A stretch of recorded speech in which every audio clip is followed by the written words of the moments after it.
یاد کرتی ہے، اور آج بھی عمر ثانی کے نام سے عمر ابن عبدالعزیز کو یاد کیا جاتا ہے۔ پتہ چلا کہ وہ لوگ جو حکمرانی میں ڈرامہ بازی کرتے ہیں اور کہتے ہیں جی موقع نہیں ملا، فلانا نہیں ہوا، ڈھماکہ نہیں ہوا، جی سب کچھ ملا، آپ میں صلاحیت نہیں تھی۔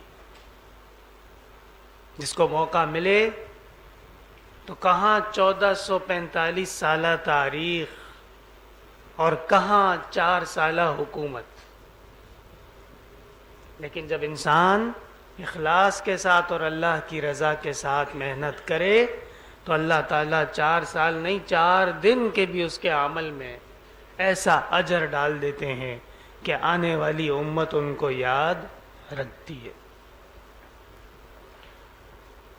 آپ حضرات نے وہ مشہور واقعہ سنا ہوگا کہ حضرت عمر رضی اللہ تعالی عنہ مدینہ کی گلیوں میں رات کے وقت گشت فرما رہے تھے، حالات دیکھ رہے تھے، اور ایک گھر سے ایک ماں اپنی بیٹی کو پکار رہی تھی کہ دودھ کم ہو گیا ہے اور اس میں دودھ میں پانی ڈال دو تاکہ بڑھ جائے، ہمارے خرچے پورے ہو جائیں۔ اور اس بیٹی نے کہا کہ میں ایسا کام نہیں کروں گی جو گناہ ہو اور جس میں دھوکہ ہو۔ حضرت عمر رضی اللہ تعالی عنہ نے یہی جگہ، یہ گھر، اس کی نشاندہی فرما لی تھی، اور پھر تاریخ میں آتا ہے کہ بعد میں حضرت عمر رضی اللہ تعالی عنہ نے اپنے بیٹے عاصم بن عمر کے لیے اس لڑکی کا رشتہ مانگا تھا۔ حضرت عمر کے کل کتنے بیٹے ہیں پتہ ہے؟ 6 بیٹے ہیں حضرت کے، ان میں سے ایک بیٹے ہیں، چھوٹے بیٹوں میں سے ہیں عاصم، اور یہ عاصم نام رکھا گیا ہے حضرت عاصم رضی اللہ تعالی عنہ جو حضرت عمر کے سسر تھے، اور جن کے اوپر اللہ تعالیٰ نے دبر شہد کی مکھیاں بھیج دی تھیں، جس کو کفار نہ ناک کاٹ سکے تھے نہ کان کاٹ سکے تھے۔ یہ واقعہ کسی کے ذہن میں ہے؟ ہاں، یہ وہ حضرت عاصم کی یاد میں حضرت عمر کے صاحبزادے کا نام کیا رکھا گیا؟ عاصم، یعنی اس عاصم کے نانا وہ صحابی تھے۔ اور پھر یہ جو لڑکی اور عاصم کا نکاح ہوا ہے، اس سے جو نسل چلی ہے، اس سے 1-2 پشت کے بعد حضرت عمر ابن عبدالعزیز پیدا ہوئے ہیں۔ تو گویا حضرت عمر کے بیٹے عاصم کے نانا حضرت عاصم رضی اللہ عنہ، اور پھر عمر ابن عبدالعزیز کے نانا وہ عاصم بن عمر۔ سمجھ میں آئی بات؟ یہ ہے وہ ترتیب کہ جس کی وجہ سے اللہ تعالیٰ نے حضرت عمر ابن عبدالعزیز کو بہت عظیم مقام دیا تھا۔ تقویٰ کے حالات کیا تھے کہ جب ان کے امیر بننے کا موقع آ گیا تو ساری دنیا محل میں جمع تھی، ہر آدمی زور لگاتا تھا کہ میں محل میں گھس جاؤں اور جا کے اپنی سفارش کرواؤں کہ جی مجھے بھی کچھ لگا دیجئے، مجھے بھی کوئی وزیر بنا دیں۔ ان کے مقابلے کا ایک اور ان کا چچزاد بھائی تھا، وہ دن رات محل میں بیٹھا رہتا تھا، اور لوگ عمر ابن عبدالعزیز کو ڈھونڈتے تھے کہ یہ کدھر ہیں۔ عمر ابن عبدالعزیز شہر چھوڑ کے غائب ہو گئے تھے کہ مجھے خلافت کی ضرورت نہیں ہے۔ لوگوں نے کہا کہ جو نہیں چاہتا ہے اسی کو خلیفہ بنانا ہے۔ حدیث میں بھی آتا ہے نا، ایک صحابی نے آپ صلی اللہ علیہ وسلم سے کہا تھا کہ مجھے آپ فلاں جگہ زکوٰۃ پہ مامور کر دیجئے۔ حضرت نے فرمایا ہمارا یہ اصول ہے کہ جو کہتا ہے اس کو تو ہم کرتے ہی نہیں ہیں۔ کیسا زبردست اصول ہے کہ جو مانگے گا کہ جی مجھے وزیر بنا دو، مشیر بنا دو، یہ اصول بنا لو کہ اس کو بنانا نہیں ہے۔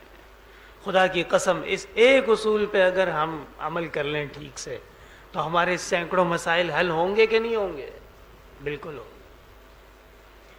امام ابو حنیفہ رحمۃ اللہ علیہ کو ہارون رشید جیل میں ڈال دیتا تھا۔ کیوں ڈالتا تھا؟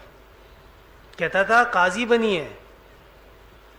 امام صاحب فرماتے تھے کہ نہیں، میں قاضی نہیں بنوں گا. اب دیکھو آج کل حالات کو کہ وہ بھیک مانگتے ہیں کہ قاضی چھوڑو بس مجھے کسی طرح سرکاری نوکر لگا لو. امام صاحب نے جیلیں کاٹی لیکن حضرت نے وہ ان کی قضا کی ذمہ داری قبول نہیں کی اور فرمایا کہ اتنی بڑی امانت ہے کہ اس امانت کو اٹھانے کا ذمہ میں اپنے لے لوں، یہ میرے ہمت میں نہیں ہے. اور اپنے شاگرد محمد بن یعقوب امام ابو یوسف کو آگے کیا تھا اور پھر اللہ تعالیٰ نے ان سے جو کام لیا ہے، 1.25 مربع کلومیٹر کے قاضی القضات امام ابو یوسف رہے ہیں. سمجھ میں آئی بات؟ عمر ابن عبدالعزیز رحمۃ اللہ علیہ کی سلسلے میں ایک اور واقعہ نوٹ کر لو. کہتے ہیں کہ عید کا موقع تھا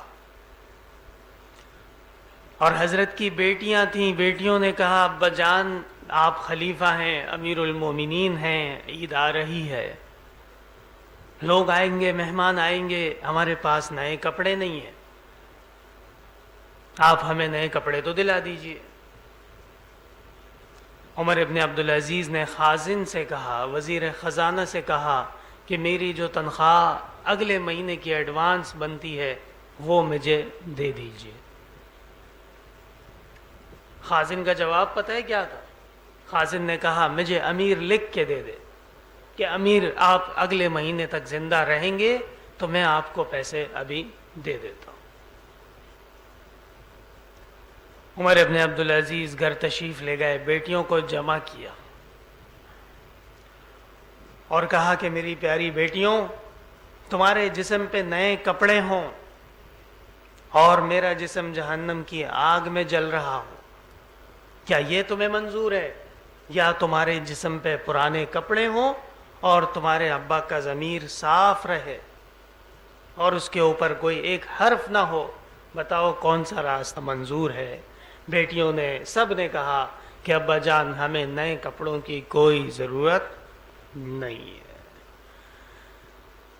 اولئک آبائی فجینی بہم اذا جمعتنا یا جریر المجامع. لوگ آج بڑا منہ بناتے ہیں اور جی یہ ہو گیا وہ ہو گیا، آؤ ہم تمہیں اپنے اسلاف دکھاتے ہیں. ہمارے اسلاف کو دیکھ کے حیا شرما جاتی تھی، ہمارے اسلاف کو دیکھ کے امانت اور عہد اور پاسداری کو شرم آ جاتی تھی. ایسے اللہ تعالیٰ نے ہمیں اسلاف دیے، علماء دیے، بڑے دیے ہیں. اللہ تعالیٰ ہمیں اور آپ کو بھی ان کے نقش قدم پر چلنے کی توفیق دے. اور اسی طرح مجدد الفسانی رحمۃ اللہ علیہ دوسری 1000 صدی ہجری کے سرے پہ جو حضرت تشریف لائے ہیں، بڑے آدمی ہیں. آج کل کے بادشاہان یہ ایک پیسے کے نہیں ہے، یہ لبرچٹو ہیں. کیا بادشاہ ہے جو ایک دن بادشاہ ہوتا ہے اگلے دن جیل میں الٹا پڑا ہوتا ہے؟ اس زمانے کے بادشاہ بہت طاقتور ہوتے تھے اور جب تک وہ زندہ ہوتا تھا وہ بادشاہ ہوتا تھا. اور مطلق العنان، مار دو اس کو تو مار دیا، اس کو سونے میں تول دو تو سونے میں تول دیا. یہ کیا خوار بادشاہ ہے جو نہ گندم صحیح سے دے سکتا ہے اور نہ بجلی صحیح سے دے سکتا ہے. اس زمانے کے بادشاہوں کے سامنے مقابلہ کرنا اور حق کی آواز بلند کرنا کوئی آسان کام نہیں تھا. افضل الجہاد کلمت حق عند سلطان جائر. سب سے بڑا جہاد، بہترین جہاد، مشکل ترین جہاد کیا ہے؟ کہ ایک زوراور بادشاہ کے سامنے آپ حق کی آواز بلند کریں تو پھر یہ جو مقام ملتا ہے یہ مقام واقعی مجاہد کے مقام کے برابر ہے. اکبر بادشاہ جو بر صغیر میں ایک حقیقت تھی اور تاریخ کا ایک عظیم بادشاہ گزرا ہے، بڑا موحد تھا، علماء سے محبت کرتا تھا، اولیاء اللہ کو قریب رکھتا تھا. افسوس کہ ایران کے کچھ مولویوں نے اس کو ہائی جیک کر لیا تھا. ہائی جیک جانتے ہو؟ اغوا کر لیا تھا اس کو علمی لحاظ سے. ایران کا ایک بندہ تھا مبارک شاہ. مبارک شاہ غیر مبارک مفتی صاحب کہتے تھے، نام اس کا مبارک شاہ تھا لیکن خود کیا تھا؟ وہ غیر مبارک تھا، وہ تو منحوس تھا. اور اس کے بیٹے انہوں نے آ کے اکبر بادشاہ کو کہا کہ آپ تو ظل اللہ فی الارض ہیں، زمین پہ اللہ کے خلیفہ ہیں، اللہ کا سایہ ہیں علیہ باللہ، اور آپ کے لیے تو دین میں بہت گنجائش ہے. آپ اپنے ملک کو سیدھا کرنے کے لیے، رعایا کو سیدھا کرنے کے لیے جو کہیں گے وہ دین ہوگا، اور آپ ہندوؤں کو خوش کیجئے.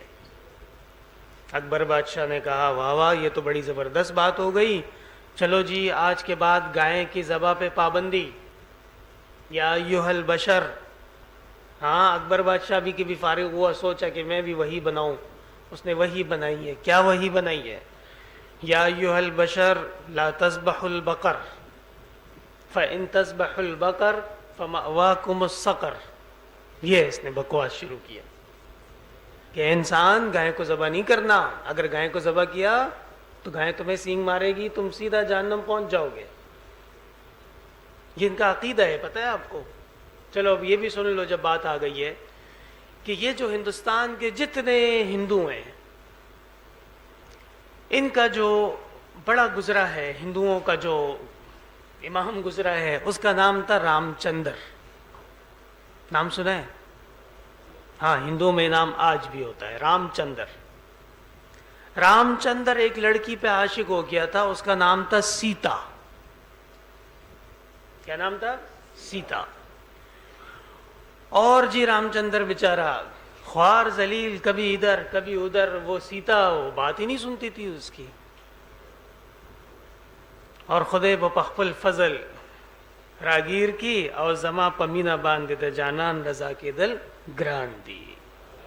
اللہ فضل کرے گا تو کام چلے گا، ورنہ اکیلے اپنے بس کی بات نہیں ہے. کسی نے اس سے کہا کہ جی ایران جائیے، یہ جو ہے نا یہ علاقہ یہ عجیب و غریب، یہ ہمیشہ فتنے کا مرکز یہ رہا ہے. حضرت عمر رضی اللہ تعالی عنہ نے جب ایران کو فتح کیا تو افسوس بھی کیا تھا. یہ پتہ ہے آپ کو یہ بات؟ حضرت نے فرمایا تھا کہ یہ علاقہ فتح تو ہم نے کر لیا ہے، لیکن اوسور تٹنگ شاہ، پشتو میں کہتے ہیں اوسور تٹنگ شاہ، یہ اتنے فسادی لوگ ہیں اور اتنے سازشگر لوگ ہیں کہ اس وقت سے انہوں نے شرارتیں شروع کر دی تھی. ہمیں کوئی کسی سے کوئی قومی مسئلہ نہیں ہے، جو حقیقت ہے وہ آپ کو بتا رہے ہیں. حدیث شریف میں آتا ہے فتنے اس طرف سے اٹھیں گے، مشرق کی طرف اشارہ کیا. اب سارے نقشے اٹھا کے دیکھ لو، وہاں سے جو بنتا ہے وہ یہی علاقہ بنتا ہے. سمجھ میں آئی بات؟ اتنے شیاطین ہے یہ کہ کہتے ہیں کہ جی اشارہ حضرت عائشہ کی گھر کو تھا. وہ خدا کے بندے، حضرت عائشہ کا گھر تو وہاں مدینہ میں تھا نا، مدینہ میں تو نہیں فتنے اٹھتے، اس کے پیچھے تو جاؤ تھوڑا. کہتے تھے نہیں نہیں، اس سے مراد یہ گھر ہے. اس سے مراد گھر نہیں ہے، اس سے مراد سورج نکلنے والا طرف ہے، اور اس سورج نکلنے والے طرف پہ یہ تمام شیاطین بیٹھے ہیں. ہندو بھی اس طرف ہیں، اور سارے بدھ مت والے جاپان والے وہ بھی اس طرف ہیں، اور گوتم بدھ والے چائنا والے تھائی لینڈ والے وہ بھی اس طرف ہیں. تو فتنے ہیں ہی اس طرف. عجیب بات ہے. تو رام چندر کو کسی نے کہا کہ جی آپ ایران چلے جائیں، اور ایران میں ایک بہت بڑا صوفی ہے، اس کا نام ہے زرتشت. کیا نام ہے؟ زرتشت. پارسی لوگوں کو جانتے ہو؟ مجوسیوں کا نام سنا ہے کبھی؟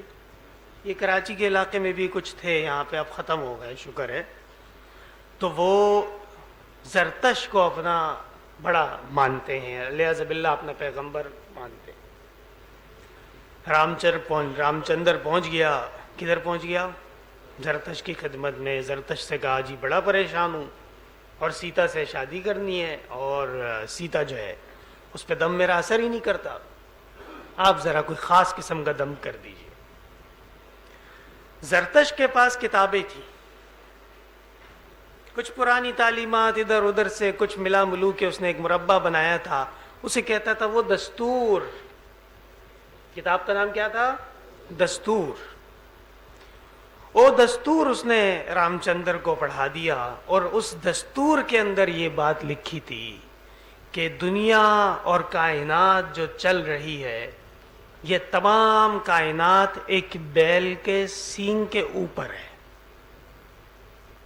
ایک بیل ہے، ثور ہے، برج ثور نام سنا ہوگا آپ نے، آج بھی بدعقیدہ لوگ یہ باتیں کرتے ہیں۔ برج ثور ہے، اور برج ثور کے دونوں سینگوں کے درمیان میں یہ دنیا ہے، اور جب زمین پہ لوگ گائے کے ساتھ بھلائی کرتے ہیں تو ثور خوش ہو جاتا ہے،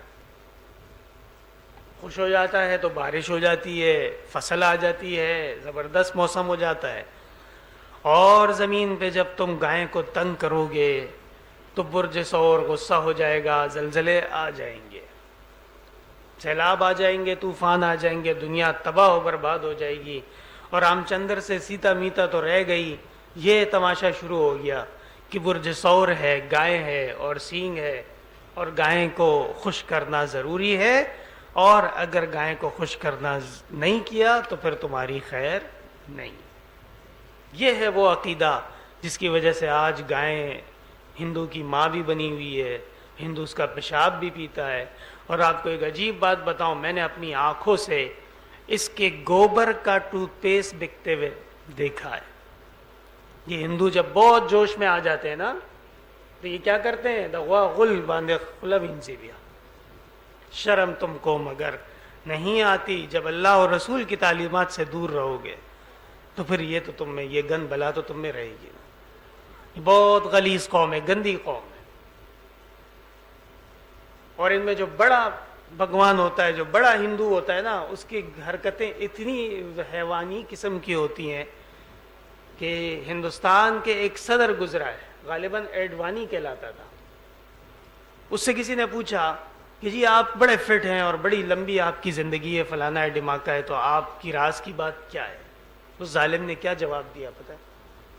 کہتا ہے کبھی کبھی اپنا پیشاب پیتا ہوں۔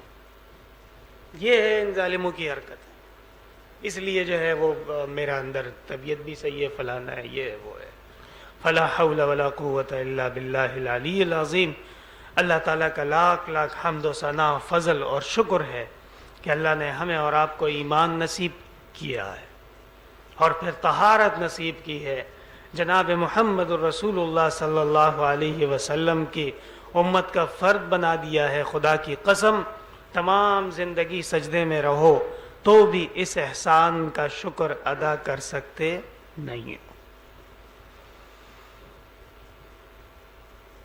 تو پھر اکبر بادشاہ پہ دوبارہ آ جاؤ۔ اکبر بادشاہ نے اعلان کر دیا کہ کوئی گائے ذبح نہیں ہوگی، اور مجوسیوں کو خوش کرنے کے لیے آگ جلائی، میکدہ بنا دیا آگ کا جس میں دن رات آگ جلتی تھی، اور سکھوں کو خوش کرنے کے لیے گردوارہ بنا دیا، سکھوں کی عبادت گاہ کو گردوارہ کہتے ہیں۔ یہ بھی ایک فتنہ ہے جو سکھ ہیں۔ سکھوں کا جو بڑا تھا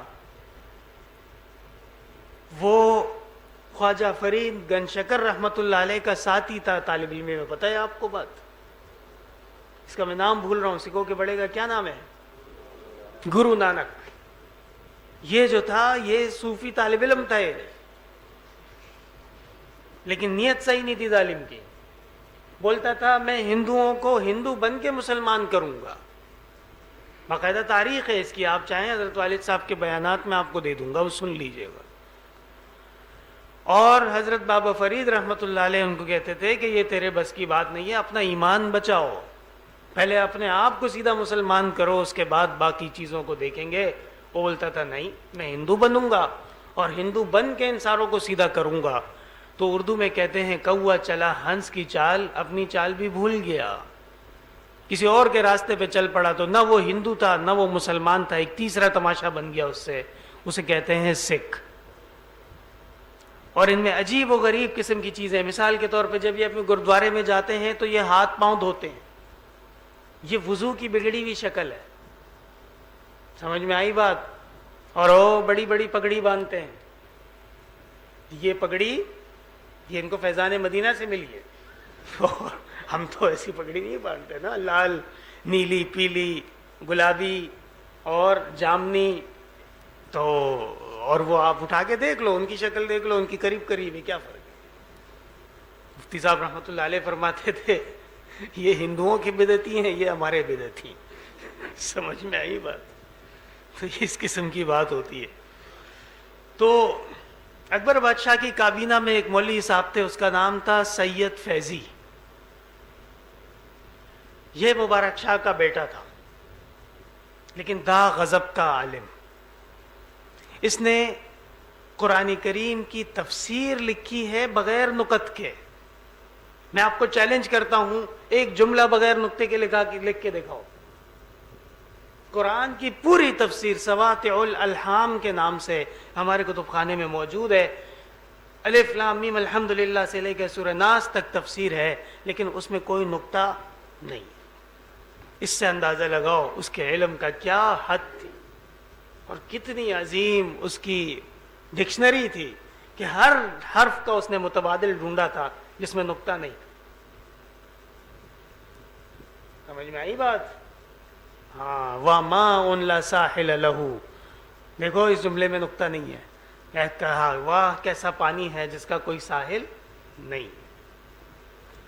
یہ فیضی وغیرہ مل کے اکبر بادشاہ کا دماغ خراب کیا اور اکبر نے ایک نیا دین بنایا. اس کے کہتے تھے دین اکبری، دین الہی کہتے تھے اس کو. اور جو بھی آتا تھا اکبر بادشاہ کو سجدہ کرتا تھا، آگے پیچھے ہوتا تھا، یہ وہ. یہاں تک کہ اللہ تعالیٰ نے بر صغیر میں ایک مرد میدان، مرد مومن، مرد مجاہد، شیخ سید احمد سرہندی، سرہند کے دور دراز علاقے سے وہ اٹھے اور انہوں نے علم بغاوت بلند کیا اور فرمایا اکبر بادشاہ کافر ہے، خدا و رسول کا منکر دشمن ہے، اور اس کا دین یہ فضول بیکار چیز ہے، کوئی یہ دین نہیں ہے. اصل دین اللہ و رسول کا دین ہے. لا الہ الا اللہ محمد الرسول اللہ اصل دین ہے، اور جس نے اس میں تبادلہ یا آگے پیچھے کیا وہ خود دین سے خارج ہے. اسی اثناء میں اکبر بادشاہ مر گیا. اس کا بیٹا آیا ہے جہانگیر، مشہور آدمی ہے جہانگیر بادشاہ. اور پھر اس کو غصہ آیا. اس نے شیخ احمد سرہندی رحمۃ اللہ علیہ کو کہا کہ ان کو حاضر کرو میرے دربار میں. شیخ احمد سرہندی رحمۃ اللہ علیہ تشریف لے آئے. دربار ایسا تھا کہ اس میں جو بھی جھکتا تھا تو پہلے سر جھکاتا تھا. کیا کرتا تھا؟ سر جھکاتا تھا. جی. شیخ احمد سرہندی رحمۃ اللہ علیہ تشریف لائے تو وہ دوسرے طریقے سے داخل ہوئے. پہلے سر انہوں نے نہیں جھکایا. جہانگیر بادشاہ اور غصہ ہو گیا کہ دیکھو بے ادب بھی ہیں اور ہمارے منکر بھی ہیں. اس وقت جو شیخ مجدد الفسانی نے تقریر کی ہے دربار میں، وہ ایک تاریخی تقریر ہے اور شاعر نے اس کو قلم بند کیا ہے. مختصر تم یاد رکھو کہ شاعر کہتا ہے مجھ سے بجز خدا کے کسی کے حضور میں، کیا کہا؟ مجھ سے بجز خدا کے کسی کے حضور میں اپنا سر نیاز جھکایا نہ جائے گا. اپنا سر نیاز جھکایا نہ جائے گا، یعنی ایک اللہ کے سامنے جس نے سجدہ کر لیا اب کسی اور کے سامنے یہ سر جھکنے والا نہیں ہے. اس کو اصول بنا لو اور اپنی زندگی کا منتہا اور مقصد بنا لو کہ اے اللہ یہ سر آپ کے سامنے جھکا ہے، آپ کے سامنے عبادت کے لیے جھکا ہے، تو بس اب یہ آپ کا ہے، اس کے مالک آپ ہیں، اور اب یہ سر کسی اور مخلوق کے سامنے جھکنے والا نہیں ہے. شیخ احمد سرہندی رحمۃ اللہ علیہ کا ہندوستان اور بر صغیر کے مسلمانوں پہ احسان عظیم ہے، ورنہ خدا جانے کوئی آج گائے کی عبادت کر رہا ہوتا، کوئی آگ کو پوج رہا ہوتا. انہوں نے فرمایا کہ نہیں، یہ چیز جائز نہیں ہے. جہانگیر نے کہا اس کو قتل کر دیں گے، مار دو اس کو. تو جہانگیر بادشاہ کے وزیر اعظم تھا، اس کو کہتے تھے خان اعظم. کیا کہتے تھے؟ خان اعظم. خان اعظم نے ہاتھ باندھ کے درخواست کی کہ فیصلے پہ نظر ثانی فرمائیے.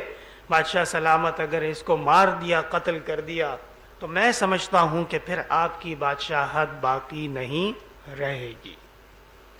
بادشاہ اس سے بہت ڈرتا ہے. جب بادشاہ کو یہ دھمکی دے دو نا کہ بچے نے اس دو خوشا چپتا دے بولے گی قریب تو ہو جاؤ، تو بادشاہ ڈر گیا. کہ یہ تو خان اعظم ایسی خطرناک بات کر رہا ہے، کہہ رہا ہے کہ بابے کو مارا تیری خیر نہیں ہے۔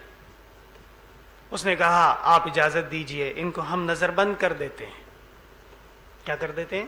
نظر بند، یعنی کسی جگہ پہ بند کر دیں گے، نہ کوئی ان سے آ کے ملے گا نہ یہ باہر آئیں گے، تو بس خیر خیریت رہے گی۔ جہانگیر نے کہا ٹھیک ہے جی۔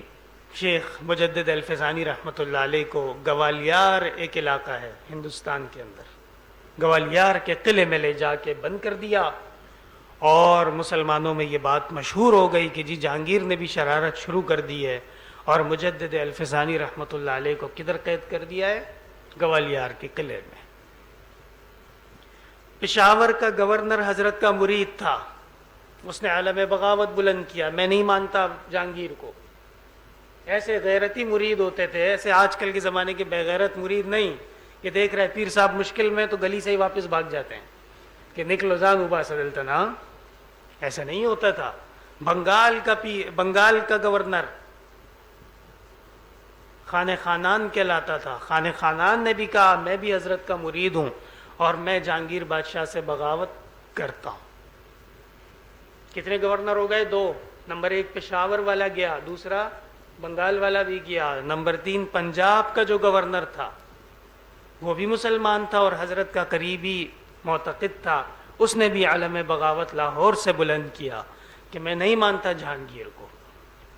جہانگیر بادشاہ کو اندازہ ہو گیا کہ جو مجھے خان اعظم نے کہا تھا کہ آپ نے اگر حضرت کو تنگ کیا تو پھر آپ کی خیر نہیں ہے۔ جہانگیر نے کہا ان تینوں سے میں لڑائی کروں گا۔ کہا ٹھیک ہے آؤ میدان میں، اور جی لڑائی ہو گئی۔ ایک طرف جہانگیر اکیلا، دوسری طرف پشاور کا گورنر، لاہور کا گورنر، بنگال کا گورنر، تینوں نے مل کے جہانگیر کو پٹائی کی، مارا، جہانگیر کو پکڑ لیا اور زنجیروں میں باندھ کے بند کر دیا۔ لے بھائی اب کیا ہوگا؟ مغل بادشاہ فارغ ہو گیا۔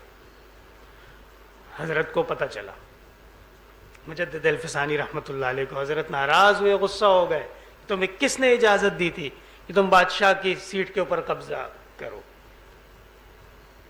فوراً جہانگیر کو بلوایا گوالیار کے قلعے میں۔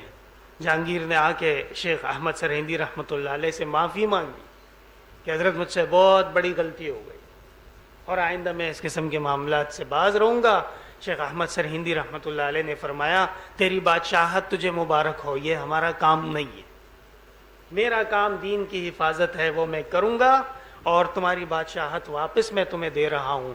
تینوں گورنروں سے کہا بادشاہ کے پیر میں گرو اور معافی مانگو، اور اس طریقے سے پھر تینوں گورنروں نے معافی مانگی ہے اور جہانگیر بادشاہ کی جہانگیری دوبارہ واپس بحال ہوئی ہے۔ مجھ سے بجز خدا کے کسی کے حضور میں اپنا سر نیاز جھکایا نہ جائے گا۔ یہ ہیں مجدد الفسانی رحمۃ اللہ علیہ۔ لوگ ایسے ان کا نام لے کے گزر جاتے ہیں، لوگوں کو پتہ نہیں۔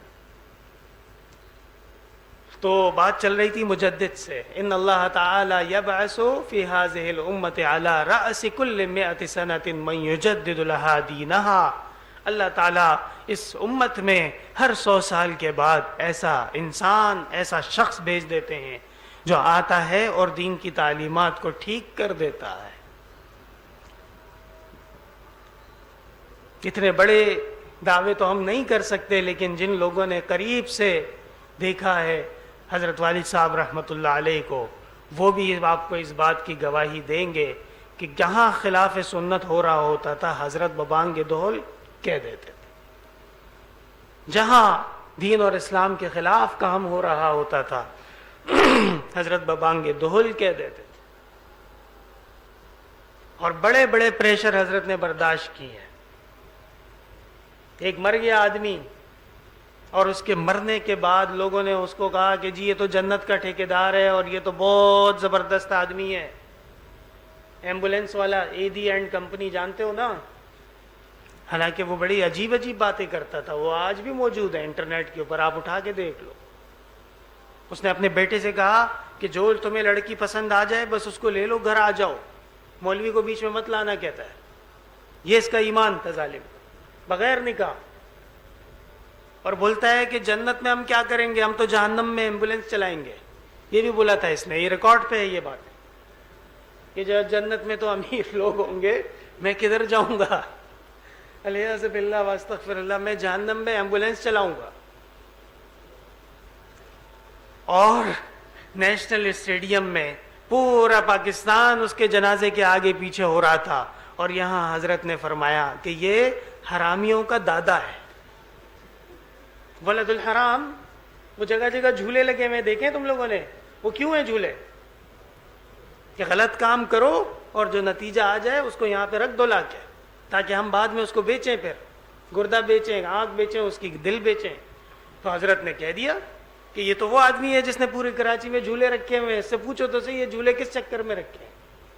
ہو جی، بڑا ہنگامہ بن گیا کہ او ہو، ایک مولوی صاحب نکلا ہے اور اس نے اس کو جنت کے ٹھیکیدار کو کہہ دیا کہ یہ تو حرامیوں کا نانا اور دادا ہے، اور اس کے اوپر حاشا و کلا دنیا آگے پیچھے ہو گئی۔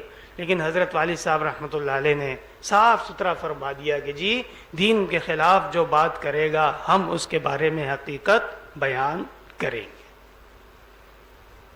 یہ ہوتا ہے وہ طریقہ، جب اللہ تعالیٰ آپ کو حق پر استقامت کی توفیق دے دیں گے تو پھر آپ یہ دنیاوی چیزوں سے ڈرتے نہیں ہیں۔ پھر یہ جیل، یہ پولیس، یہ فلانا ڈھماکہ، یہ سب کیا ہے؟ یہ تو ایک انسان کا بنایا ہوا ڈرامہ ہے۔ ارادے جن کے پختہ ہوں، نظر جن کی خدا پر ہو، اللہ پہ جن کی نظر ہوتی ہے وہ پھر مخلوق سے ڈرتے نہیں ہیں۔ تو بہرحال آنکھ جو کچھ دیکھتی ہے لب پہ آ سکتا نہیں۔ انسان بہت چیزیں دیکھتا ہے لیکن بول نہیں سکتا۔ سمجھ میں آئی بات؟ حضرت عمر ابن عبدالعزیز نے عدی ابن عدی کو لکھ دیا تھا۔ آج کل لوگ کیا لکھتے ہیں؟ حکمران جو خط لکھتا ہے اپنے نوکر کو، او جی فلانی گھڑی چھپا دو فلانا تحفہ پیچھے کر دو، اس کو کوئی پتہ نہ لگے کہ زمین کھا گئی یا آسمان پی گیا۔ یہ ہوتے تھے حکمران، کہ عمر ابن عبدالعزیز کو ایمان سمجھا رہے ہیں کہ میں تجھے بتاؤں ایمان کیا چیز ہے۔ سمجھ میں آئی بات؟ تو یہ ہے وہ فرق کہ اس طرح کے حکمران جب آپ کے ہوں گے تو خدا کی قسم کٹ جائیں گے، مر جائیں گے، لیکن آپ کے حقوق کے اوپر کوئی سمجھوتا نہیں کریں گے۔ اور جو خود چور ہو اور دن رات چوریوں میں مصروف ہو اور اس کے سارا ذہن اس بات میں چلتا ہو کہ میں کہاں سے کون سا جگاڑ لگا لوں، تو وہ کیا تیری خدمت کرے گا اور کیا تیرے لیے بھلا سوچے گا۔ بس اللہ تعالیٰ ہی عافیت فرمائیں۔ سنو کہ عدی ابن عدی سے کہا کہ ایمان کے حصے بھی ہیں، ایمان کی سنتیں بھی ہیں، ایمان کے شعبے بھی ہیں۔ امام بخاری نے کہا دیکھو عمر ابن عبدالعزیز میری پارٹی کے ہیں اور فرما رہے ہیں کہ ایمان مرکب ہے، اس لیے تو اس کے اندر چیزیں۔ ہم نے وہی کہا کہ حضرت جی آپ کی بات سر آنکھوں پہ، ہم یہ سمجھتے ہیں کہ معتزلہ اور خارجیوں جیسا مسلک اختیار کرنا ہمارے لیے بہتر نہیں ہے۔ ایمان بسیط ہے، ایمان کے متعلقات، درجات، مقتضیات، برکات وہ کم زیادہ ہوتے ہیں۔ جس چیز کا نام عمر ابن عبدالعزیز نے لیا ہے، خواہ وہ سنتیں ہیں خواہ وہ اعمال ہیں، وہ سب مؤمن بہی ہیں۔ کیا ہے وہ؟ مومن بھی ہیں جن پر ہمارا ایمان ہے، اور مومن بھی لا متناہی سلسلہ ہے، معراج تک چلا جاتا ہے، عرش معلیٰ تک چلا جاتا ہے، جیسے جناب رسول اللہ صلی اللہ علیہ وسلم تشریف لے گئے ہیں۔ اس لیے ایمان وہ ایک الگ سلسلہ ہے، اور اس کے اوپر منتج ہونے والے اعمال وہ ایک الگ سلسلہ ہے۔ بات سمجھے صوفی؟ اچھا، وَإِنْ أَمُتْ، اگر میں مر گیا، فَمَا أَنَا عَلَىٰ صُحْبَتِكُمْ بِحَرِيصٍ، تو مجھے اس دنیا میں تمہارے ساتھ زیادہ دیر رہنے کا کوئی شوق بھی نہیں ہے۔ اور اللہ تعالیٰ کا عجیب نظام ہے کہ نیک لوگ جلدی چلے جاتے ہیں۔ ایک نمبر کا شیطان، فتنہ گر، فسادی ہر علاقے میں ہوتا ہے، اس کو کچھ ہوتا ہی نہیں ہے۔ وہ 50 سال پہلے بھی تھا، وہ آج بھی ہے کہ نہیں ہے؟ الطاف حسین کو جانتے ہو؟ ہاں، وہ بالکل صحیح ہے، لندن میں گھوم رہا ہے، بدماشی کر رہا ہے، دنیا آگے پیچھے ہو گئی، اس کو کچھ نہیں ہوتا۔ کیوں؟ فَمَهِّلِ الْكَافِرِينَ أَمْهِلْهُمْ رُوَيْدًا، ایک موقع آئے گا ظالم کو اتنی بڑی چھوٹ ملتی ہے، حَتَّى يَقُولَ الرَّسُولُ وَالَّذِينَ آمَنُوا مَعَهُ مَتَىٰ نَصْرُ اللَّهِ، یہاں تک کہ کبھی رسول بھی کہہ پڑتے ہیں کہ اللہ وہ جو مدد کا وعدہ آپ نے کیا ہے وہ مدد اب بھیج دیجئے، اور کافر کہتا ہے کہ یہ تو میرے باپ کی دنیا ہے اور میں اس کا بدمعاش ہوں، اور بس جہاں تک میں گھوموں گا مزے کروں گا۔ قرآن کہتا ہے فَانْتَظِرُوا إِنِّي مَعَكُمْ مِنَ الْمُنْتَظِرِينَ، بیٹا ایک وقت آئے گا کہ تو قبر میں داخل ہو جائے گا، انتظار کیجیے۔ فلا تعجبک اموالہم ولا اولادہم، اے پیغمبر آپ پریشان نہ ہوئیے گا یہ دنیا کے مال و دولت اور دنیا کے بدماشوں کی پاور دیکھ کر۔ سمجھ میں آئی بات؟ حضرت موسیٰ علیہ السلام نے بھی کیا دعا کی تھی؟ ربنا انک آتیت فرعون وملأہ زینۃ واموالا فی الحیاۃ الدنیا ربنا لیضلوا عن سبیلک ربنا اطمس علی اموالہم واشدد علی قلوبہم حتی یروا العذاب العلیم۔ سمجھ میں آئی بات؟ تو یہ ایسا ہوتا ہے کہ انسان پریشان ہو جاتا ہے۔ علامہ اقبال نے ایک عجیب بات کہی ہے، شکوہ جواب شکوہ سنا ہے کبھی؟ برگ گرتی ہے تو بیچارے مسلمانوں پر کیا ہوتا ہے؟ آزمائش آتی ہے نا۔ ابراہیم علیہ السلام کتنے اللہ کے بڑے پیغمبر ہیں، کتنے نیک آدمی ہیں، آزمائشیں دیکھو، آگے دیکھو ذرا۔ وقال ابراہیم علیہ السلام، ابراہیم عبرانی کا لفظ ہے یا سریانی کا لفظ ہے، اور حضرت والی صاحب رحمۃ اللہ علیہ اس کی عجیب تشریح فرماتے تھے کہ ابراہیم اصل میں ہے اب رحیم۔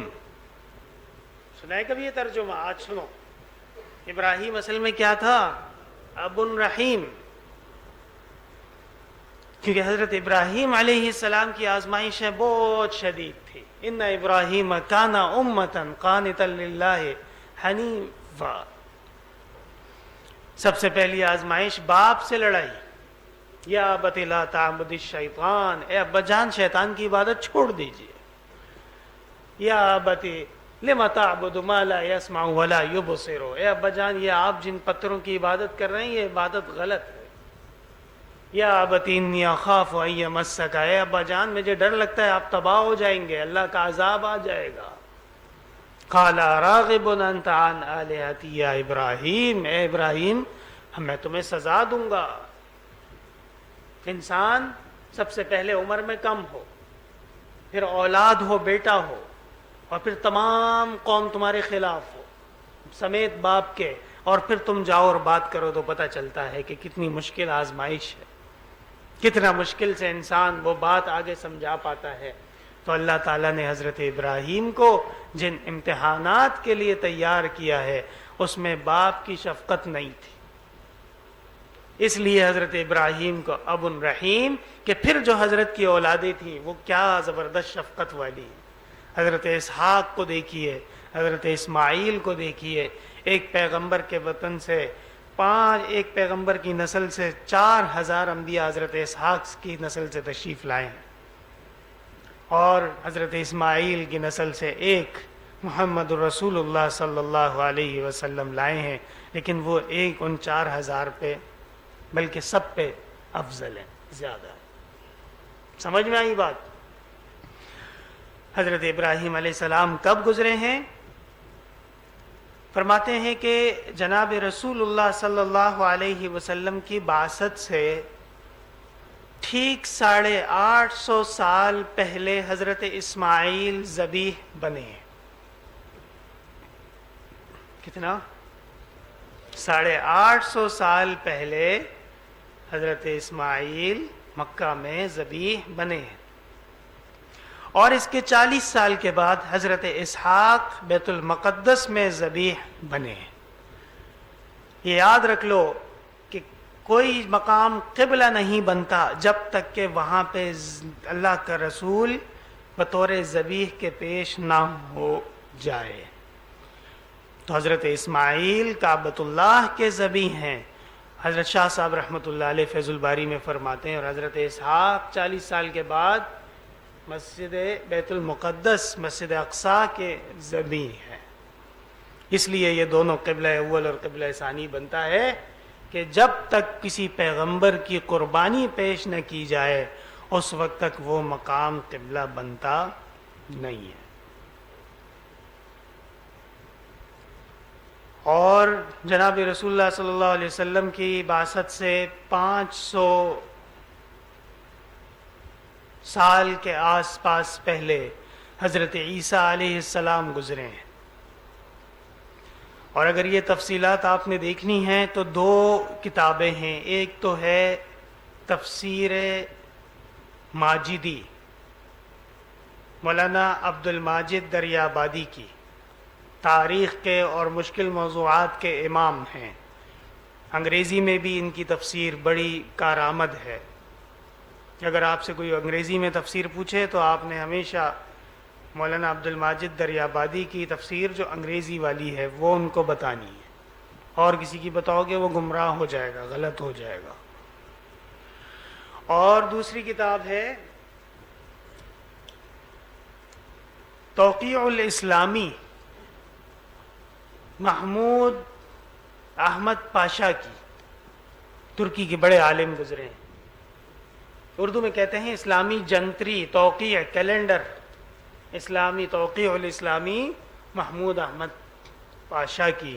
یہ وہ کتابیں ہیں کہ جن میں آپ کو پتہ چلے گا کہ حضرت آدم علیہ السلام کا کون سا دور تھا، پھر کون سے پیغمبر آئے، اور کون سا پیغمبر آپ صلی اللہ علیہ وسلم سے کتنا زمانہ پہلے گزرا ہے۔ یہ جو مشکل علوم ہیں یہ اس کے اندر اس کے اوپر بھرپور بحث موجود ہے۔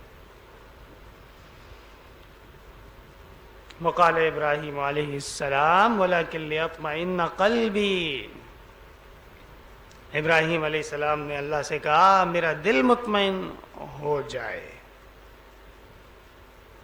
کیوں دل مطمئن ہو جائے؟ کیا پہلے دل مطمئن نہیں تھا؟ نیچے دیکھو، اے یزداد یقینی، میرا یقین بڑھ جائے۔ جب انسان کو محبوب کی طرف خواہش ہو اور وہ اپنے محبوب کو یاد کرتا ہو تو پتہ تو اس کے ہے کہ میرا محبوب ہے اور میں اس سے محبت کرتا ہوں، لیکن بار بار اس کو نظر کرتا ہے، دیکھتا ہے۔ ولیکن لیطمئن قلبی، تاکہ اس کے دل کو اور تسلی ہو، اطمینان ہو۔ حضرت ابراہیم علیہ السلام اللہ کی قدرتوں کا اطمینان دیکھ کر مزید یقین اور مزید ایمان کے درجات پہ چلنا چاہتے تھے۔ حدیث شریف میں آتا ہے نحن احق بالشک من ابراہیم، کیا آتا ہے حدیث میں؟ نحن احق بالشک من ابراہیم، بیوقوف مولوی ترجمہ کرے گا حضرت ابراہیم نے شک کیا تو اس سے زیادہ شک ہمارا حق بھی ہے۔ تم اللہ کی خدائی میں شک کرو گے، ایمان میں شک کرو گے تو یہ تو پھر مسئلہ بن جائے گا۔ اس کا مطلب یہ نہیں ہے، غلط ترجمے مت کرنا۔ نحن احق بالشک من ابراہیم، حضرت ابراہیم کی طرح اطمینان قلبی ہمیں زیادہ ضرورت ہے، ہمیں زیادہ دل کی تسلی کی ضرورت ہے، اس لیے کہ ہم تو غیب نہیں جانتے، اور حضرت ابراہیم تو فرشتوں سے ملتے تھے، اللہ کی طرف سے تعلیمات حاصل کرتے تھے، ان کے ایمان کا مقام منزلت بہت اونچی تھی۔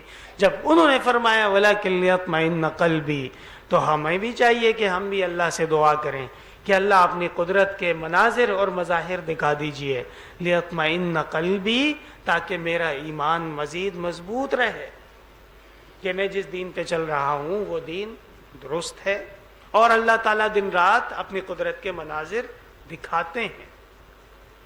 وَفِي كُلِّ شَيْءٍ آیَةٌ تَدُلُّ عَلَىٰ أَنَّهُ وَاحِدٌ، دیکھنے والی آنکھ ہونی چاہیے، ہر چیز میں اس بات کی دلیل ہے کہ ایک اللہ وحدہ لا شریک موجود ہے۔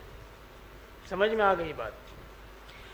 حضرت ابراہیم علیہ السلام نے فرمایا تھا وَلَكِنْ لِيَطْمَئِنَّ قَلْبِي، وَقَالَ مُعَاذ اجلس بنا نؤمن ساعة، حضرت معاذ ابن جبل جلیل القدر فقیہ صحابی ہیں، انہوں نے فرمایا ساتھیوں سے بیٹھو تھوڑی دیر ایمان کی باتیں کرتے ہیں۔ امام بخاری نے کہا دیکھو ایمان کی بات ہو رہی ہے، پتہ چل گیا کہ ایمان مرکب ہے، اس کے اجزاء ہیں۔ ہم کہیں گے حضرت آپ کا بات سر آنکھوں پہ، لیکن ہمارے متکلمین حنفیہ کی رائے یہ ہے کہ یہ عموماً بھی کی تفصیلات بیان ہو رہی ہیں۔ ایمان جو منجی ہے، جو جہنم سے بچانے والا ہے، وہ درجہ بسیط، اس میں کوئی درجات نہیں۔ سمجھ میں آ گئی بات؟ وقال ابن مسعود، حضرت عبداللہ ابن مسعود رضی اللہ تعالی عنہ بہت جلیل القدر صحابی ہیں، فقیہ هذه الامہ ہیں۔ حضرت عمر سے جب کوفہ والوں نے کہا ایک زبردست عالم ہمیں دے دیجئے، مسلمانوں کی وہاں تربیت کرے، حضرت عمر نے افسوس کیا کہ آئے ہے ایسا بندہ تو میرے پاس ایک ہی ہے، اور وہ ہے عبداللہ ابن مسعود، اور کوفہ والوں سے کہا جاؤ میں نے تمہیں ترجیح دے دی اپنے اوپر، عبداللہ ابن مسعود کو تم لوگ اپنے پاس رکھو۔ اور حضرت علی جب پہلی مرتبہ کوفہ تشریف لے گئے تھے تو کوفہ کے راستے اور گلیے اور باہر میدان بھر گئے تھے علماء سے، حفاظ سے۔ حضرت علی رضی اللہ تعالی عنہ نے فرمایا عبداللہ ابن مسعود پہ اللہ کی رحمتیں ہوں کہ اس نے کوفہ کو علم سے اور عمل سے بھر دیا ہے۔ عبداللہ ابن مسعود، اسی لیے امام اعظم رحمۃ اللہ علیہ نے اپنی فقہ کی بنیادی طور پہ خلفائے راشدین کے بعد عبداللہ ابن مسعود کی اقوال پر رکھی ہے، یہاں تک کہ بعض لوگوں نے فقہ حنفیہ کو الفقہ المسعودی بھی کہا ہے۔ کیا کہا ہے؟ فقہ المسعودی۔ اور عبداللہ ابن مسعود کا تعارف یاد رکھیے گا کہ صاحب الوسادہ وصاحب النعلین وصاحب السواک، یہ وہ صحابی ہیں جس کے پاس رسول اللہ صلی اللہ علیہ وسلم کے تکیہ ہوتا تھا، آپ کے نعلین کے یہ ذمہ دار تھے، اور آپ کا مسواک یعنی آپ کے پرسنل سیکرٹری تھے۔ یہ جو چیزیں ہوتی ہیں یہ انسان کے ذاتی معاون کے پاس ہوتی ہیں۔ اتنے قریب تھے رسول اللہ صلی اللہ علیہ وسلم کے کہ صحابہ کہتے ہیں کہ ہم پہلے سمجھتے تھے یہ آپ کے گھر کے فرد ہیں، جب پردے کی آیات نازل ہوئی اور عبداللہ ابن مسعود باہر آ گئے تو پتہ چلا ہمیں کہ یہ تو گھر کے فرد نہیں ہے۔ سمجھ میں آئی بات؟ اور ایک دفعہ نماز میں آپ صلی اللہ علیہ وسلم نے کچھ آیات پڑھی اور آیات میں تقدیم و تاخیر ہو گئی، کچھ آیت پہلے ہو گئی کچھ بعد میں ہو گئی، ایسا کچھ ہوا ہے، بخاری وغیرہ میں ہے۔ نماز کے بعد آپ نے پوچھا الیس فیکم ابن ام عبد، عبداللہ ابن مسعود کدھر ہے؟ حضرت پہلی صف میں تھے، جواب دیا ہاں میں موجود ہوں یہاں پہ۔ حضرت نے فرمایا میں نے جو آیات پڑھی ہیں یہ آگے پیچھے پڑھ لیں، تمہارے ہوتے ہوئے میں ایسے پڑھ رہا ہوں۔